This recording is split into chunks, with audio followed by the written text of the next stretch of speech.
In order to properly document your design, you need to ensure that every component in the design is properly scheduled or tagged. Also, most tags indicate a mark which can be used to reference that component in a schedule. In Revit, this is very useful because a parameter that is used in a schedule and a tag will be the same in both locations. If you change the parameter in the schedule, it would update in the tag as well. Lighting fixtures are typically tagged by their type.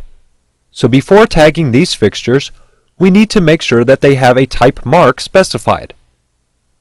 I'll select one of the 2x4 lighting fixtures or 600 by 1200 in the metric file, and then click Edit Type in the Properties palette. Under Identity Data, I'll type A for the type mark. Then I'll click OK. Now I'll select one of the 2x2 lighting fixtures or 600 by 600 in the metric file. Once again, I'll open the Type Properties dialog. I'll enter B for the type mark and then click OK. To begin tagging elements, I'll switch to the Annotate ribbon and select Tag by Category from the Tag panel. The ribbon changes to the Modify Tag Contextual ribbon.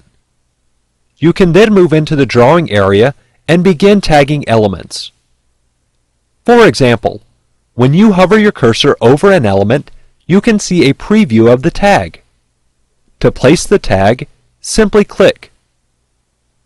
The controls in the Options bar control whether the tag will be placed horizontally or vertically. You can also select whether or not to include a leader.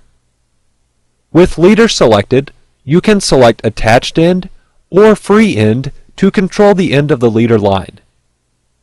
You can also specify the length of the leader line. The Tags button displays the Loaded Tags dialog, and you can see which tags have been loaded into the project, or you can click Load to load additional tags.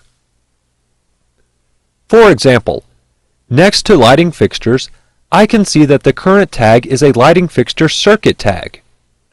When I click in this field and expand the drop-down, there are only lighting fixture circuit tags. Since I want to tag the actual lighting fixture and not the circuit, I'll click Load. In the Load Family dialog, I'll open Annotations, Electrical. In this folder, I'll scroll down, select the lighting fixture tag, and then click Open. When I do, Revit loads the tag family, and I can now select one of the new family types that I loaded in for the lighting fixture tag.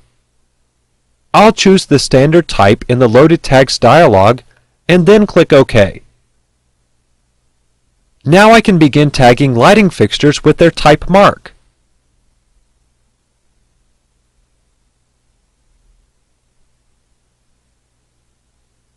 Additionally, you may wish to tag home runs with the circuit number and panel name.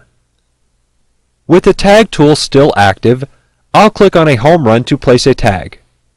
Then I'll use the Move grip on the tag to move the tag to the appropriate location. I'll click Modify to end the command.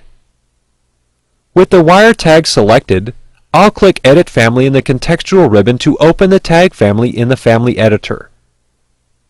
In the drawing area, I'll select the text. Realize that this is actually a label, as can be seen in the contextual ribbon.